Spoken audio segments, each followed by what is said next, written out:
KP online कक्षा में आपका स्वागत है। बेटा आज हम करेंगे संधि। क्या करेंगे? संधि।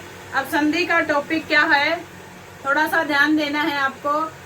संधि से आसान मुझे तो कोई लगता नहीं है, क्योंकि जो बच्चा ध्यान से करेगा, प्रैक्टिस से करेगा, संधि कभी भी भूलने वाली चीज नहीं है, हमेशा दिमाग में सेट रहती है। तो ध्यान देना है। असल में संधि शब्द के अर्थ को जानिए। ध्यान दीजिए बेटा, आपके दिमाग में जो इसका अर्थ गलत है उसको निकाल दीजिए।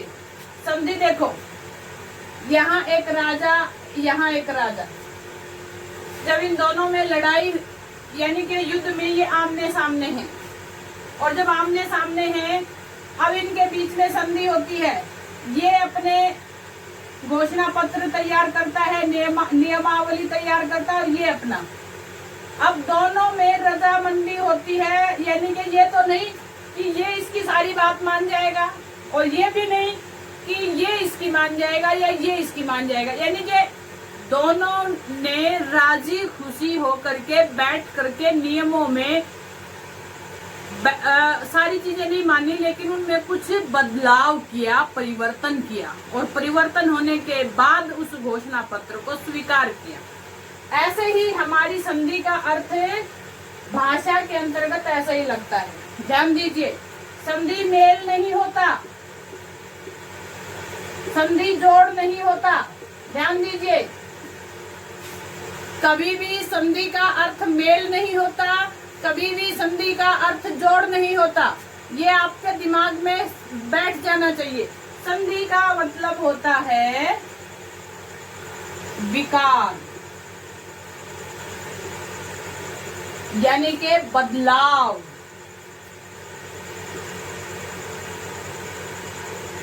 यानी परिवर्तन।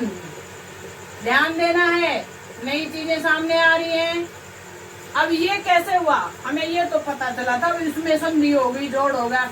अरे भाई, वो विकार, बदलाव, परिवर्तन उस मेल के कारण जो हुआ, ये ध्यान रखना है। ठीक है, कि मेल के कारण जो विकार पैदा हुआ, जो बदलाव हुआ, जो परिवर्तन हुआ, उसे संधि कहते हैं। अब फिर से समझिए, ध्यान दीजिए, ध्यान दीजिए बेटा, हमें संधि को स्पष्ट रूप से समझना है, इसमें गलती नहीं करनी है। जैसे जैसे फॉर एग्जाम्पल और ओ दोनों मिलकर के आ, यानी कि ये भी आया और ये भी आया, तब जा करके आ बना। इसका और इसका मेल हुआ तो नया परिवर्तन हुआ। समझ में आ गई? परिवर्तन, विकार, बदलाव संधि का रूप होता है, यानी कि दो वर्णों के मेल से उत्पन्न विकार को संधि कहते हैं। दो वर्णों के मेल से उत्पन्न जो विकार है, जो बदलाव है, जो परिवर्तन है, उसे हमें संधि कहते हैं। जैसे जैसे विद्यालय, ध्यान दीजिए, विद्या प्लस आलय। अब ध्यान दीजिए, इसको धन बोलते हैं हिंदी में, विद्या धनालय, धन नहीं, समझ में आ गई? प्लस जिसे बोलते हो, जमा। अब विद्या, अब इसको अलग कीजिए, विद्या, परिवर्तन कहाँ होगा? बी द य, और इसका आ निकाल दिया अलग, और फिर आ ल य। अब परिवर्तन होगा इनमें। ठीक है, अब ये दोनों मिलकर के, इसने और इसने मिलकर के एक नया बनाया आ। ठीक है, तो क्या बना? विद्या, विदय, आ ल य। इन दोनों की जगह बना था ना, अब इसको जोड़ दीजिए तो क्या बन गया? विद्यालय। ठीक है बेटा, संधि स्टेप वाइज चलती है, स्टेप बाय स्टेप चलेगी, और अगर बीच में एक स्टेप छोड़ दिया तो गलती कर जाओगे। ध्यान देना है। अब देखिए, फिर हम इसको समझते हैं। संधि किसे कहते हैं? दो वर्णों के मेल से उत्पन्न विकार को संधि कहते हैं।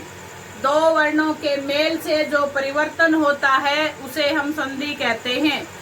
दो वर्णों के मेल से जो बदलाव होता है उसे हम संधि कहते हैं। ठीक है बेटा, समझ में आ गई। अब वो बदलाव कहाँ कहाँ होगा, ध्यान दीजिए। वो बदलाव कहाँ होगा, अगर स्वर है, अगर इधर स्वर है और स्वर के सामने स्वर आ जाए तो क्या बनेगा, स्वर ही बनेगा। ठीक है, अगर यहाँ पर स्वर है और यहाँ पर व्यंजन आ जाए तो क्या बनेगा, यहाँ स्वर के सामने स्वर आने पर स्वर संधि होती है। ठीक है, और स्वर के सामने व्यंजन या व्यंजन के सामने स्वर, इन दोनों स्थितियों में क्या होता है, या व्यंजन के सामने व्यंजन आ जाए तो क्या हो जाएगा, व्यंजन संधि। अब इनकी डेफिनेशन आपको ध्यान देना है कैसे बनेगी। मैंने एक एक चीज खोल के बता रही हूँ, ध्यान दे लेना। अब स्वर के सामने स्वर आ जाए, अब दो स्वर मिलकर के जो नया परिवर्तन बनाएंगे स्वर का, वो स्वर संधि है। स्वर और व्यंजन, व्यंजन और स्वर, या व्यंजन मिलकर के व्यंजन संधि यानी कि एक नया व्यंजन बनाएंगे। और अब करेंगे बेटा हम विसर्ग संधि। ध्यान देना है आपको कि विसर्ग संधि में क्या होता है कि विसर्ग के सामने स्वर आ जाए या विसर्ग के सामने व्यंजन आ जाए। ध्यान देना है, विसर्ग के सामने व्यंजन या विसर्ग के सामने स्वर आने पर क्या होता है, विसर्ग संधि होती है। कौन सी संधि होती है, विसर्ग संधि होती है। तो बेटा ध्यान दीजिए कि हमारा संधि का टॉपिक चल रहा है, संधि किसे कहते हैं, दो वर्णों के मेल से उत्पन्न विकार को संधि कहते हैं। संधि के तीन भेद होते हैं, स्वर संधि, व्यंजन संधि, विसर्ग संधि। स्वर संधि, स्वर के सामने स्वर आने से जो विकार उत्पन्न होता है उसे स्वर संधि कहते हैं।